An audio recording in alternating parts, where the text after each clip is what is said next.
নিছক দুর্ঘটনা নাকি সন্ত্রাসী হামলা? দিল্লিতে গাড়ি বিস্ফোরণ নিয়ে কাটছে না ধোঁয়াশা। এরই মধ্যে নতুন করে ভারতের বিমানবন্দরগুলোকে অনাকাঙ্ক্ষিত ঘটনা এড়াতে সতর্ক থাকার নির্দেশনা দিয়েছে দেশটির অ্যাভিয়েশন বিভাগ। এছাড়া নিরাপত্তার কথা বিবেচনায় রেখে বুধবারও বন্ধ রাখা হয়েছে লালকেল্লা এলাকার মেট্রো চলাচল। দিল্লি ছাড়াও ভারতের অন্যান্য রাজ্যগুলোতেও নিরাপত্তা জোরদার করা হয়েছে। ভারত নিয়ন্ত্রিত জম্মু কাশ্মীরের বিভিন্ন স্থানে যানবাহন থামিয়ে তল্লাশি চালাচ্ছে স্থানীয় পুলিশ। কুলগামে দেশটির নিষিদ্ধ ঘোষিত সংগঠনগুলোর সদস্যদের ধরতে 200টিরও বেশি অভিযান চালিয়েছে পুলিশ।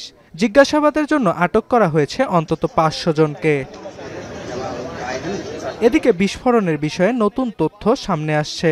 অভিযুক্ত মুজাম্মিল পুলিশি তদন্তে জানিয়েছেন, আগামী বছরের জানুয়ারিতে লালকেল্লায় হামলা করার পরিকল্পনা ছিল উমর ও তার। এছাড়া দীপাবলিতে জনসমাগমপূর্ণ কোনো স্থানে হামলার পরিকল্পনা ছিল, যদিও তা ভেস্তে যায় বলে তদন্ত কর্মকর্তাদের জানিয়েছেন মুজাম্মিল।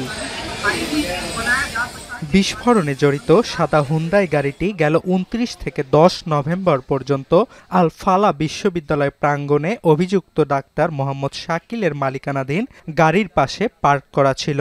শুরু থেকেই দিল্লি পুলিশের দাবি, ফরিদাবাদের বিস্ফোরক দ্রব্য উদ্ধারের সঙ্গে যোগসূত্র আছে দিল্লি ট্র্যাজেডির। 2023 সালে শ্রীনগরের একটি হাসপাতালে রোগী মৃত্যুর ঘটনায় অবহেলার অভিযোগে বহিষ্কার করা হয় উমরকে। এর আগে দিল্লি বিস্ফোরণের প্রাথমিক তদন্তে উঠে আসে পূর্ব পরিকল্পনা নয়, বিস্ফোরক দ্রব্য পরিবহনের সময় আতঙ্কিত হয়ে বিস্ফোরণ ঘটায় সন্দেহভাজন সন্ত্রাসীরা।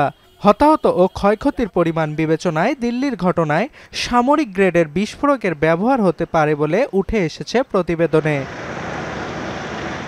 সোমবারের ঘটনার রেশ পড়েছে বিশ্বজুড়ে। যুক্তরাষ্ট্রের পর ব্রিটেনও ভারত ভ্রমণে যাওয়া ব্রিটিশ নাগরিকদের সতর্ক থাকার নির্দেশ দিয়েছে।